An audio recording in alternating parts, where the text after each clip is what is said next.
It's Joey Only here from Interior Weather and Wilderness Watchers, and today we're watching a story that's not in the interior, it's out in the coast. I'm talking to my friend James McGuire. He's out in Haida Gwaii, sitting in the museum because they got power there still. Nowhere else seems to.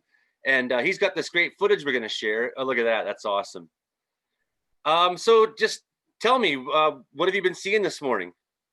This morning, the wind kind of was dead flat last night until about midnight, 2 a.m.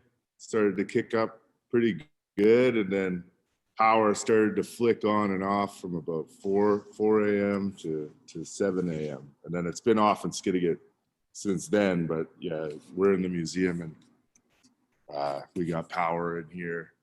Keep all these things safe. So How strong had the winds been? You got power outage, you got trees down, I've seen in your videos. Yeah, we've had a few trees down. I know in the Hecate Strait, it's pumped up to about above 70 knots. So that's pretty hectic. well over 100 kilometers an hour. And about 9-meter waves. So 9 meters, eh? Yeah, can you imagine? Well, I mean, the territory, I mean, the long history of getting just hammered by these kinds of mid-latitude cyclones. Tell me about this in comparison to others. I mean, you're not getting a full hit, but you kind of are today. Yeah, no, if you wanted to get the full-blown deal, first you would go out on the water.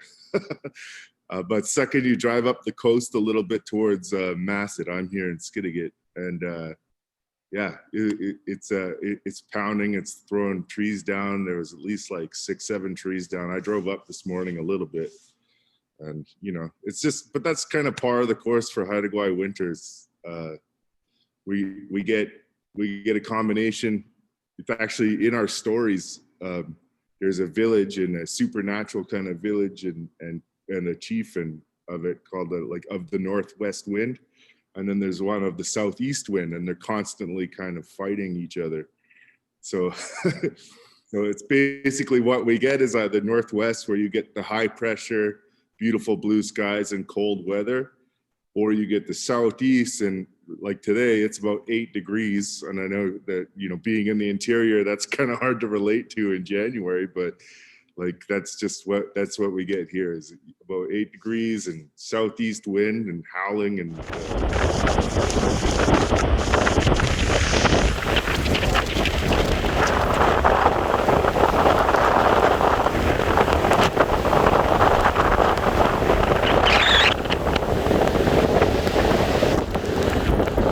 It's a great way of describing actually what's scientifically happening when you have the cold air rushing down from the north and the warm air rushing up from the south, and you have these spinning systems that hit Haida Gwaii straight on off. And I mean, so often I'm looking at the weather, I'm seeing like wind warnings, Haida Gwaii, wind warnings, Haida Gwaii. It really is a weekly thing, and your ferry's being canceled.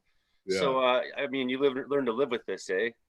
Well, yeah. I mean, you choose. This is the way it's always been. My ancestors are from many of these beaches. This is an ancestral beach of the Kayathlanist people, and I'm in the Haida Gwaii Museum and the Haida Gwaii Heritage Center in Skidegate, and our people have lived here for 14,000 plus years, and the wind and air pressure has been battling us since. So, but you just you learn to live with it. If you fill your freezers and get lots of meat prepped, and you shouldn't really have to be relying on the grocery store and the ferry coming in every week to be able to live your life here.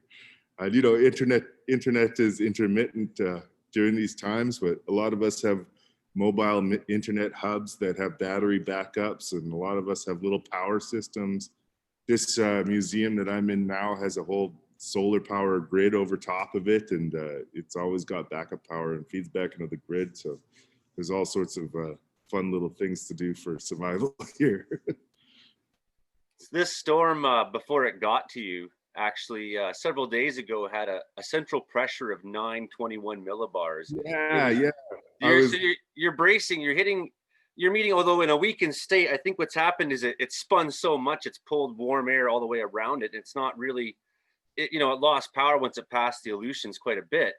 But I Yeah, mean, they just got rocked. I was hearing from people in the Aleutian Islands who are saying basically some beach fronts and sections of the ocean front are just changed forever. And it was over 10-meter waves, yeah, and yeah.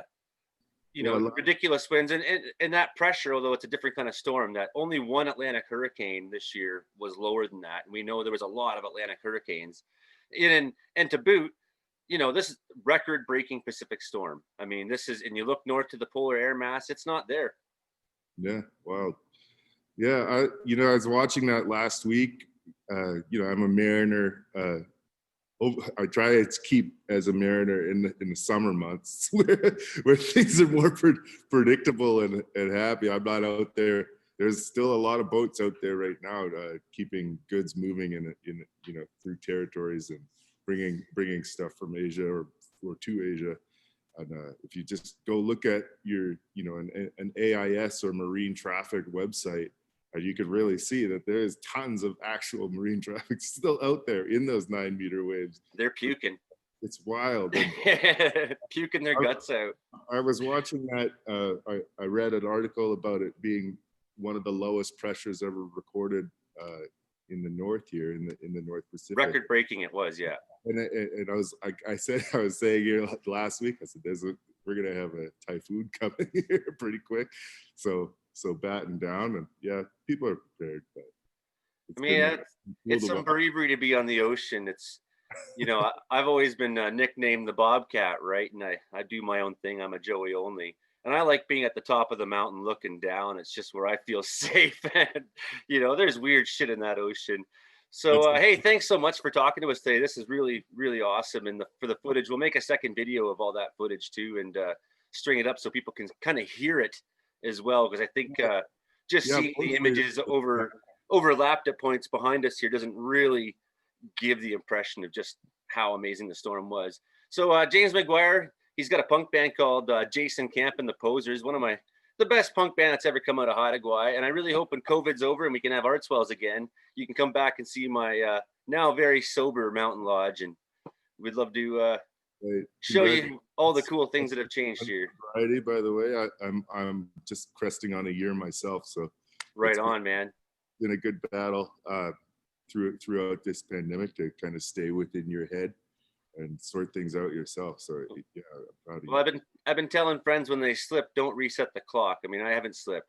Don't reset the clock, because it's not about the drinking; it's about you. Yeah, yeah. And that's what you got to deal with. And the drinking is just making it impossible to deal with you. And that's the way it is. Perfect, man. Awesome. Hey, love, brother. Awa. Okay, talk to you again.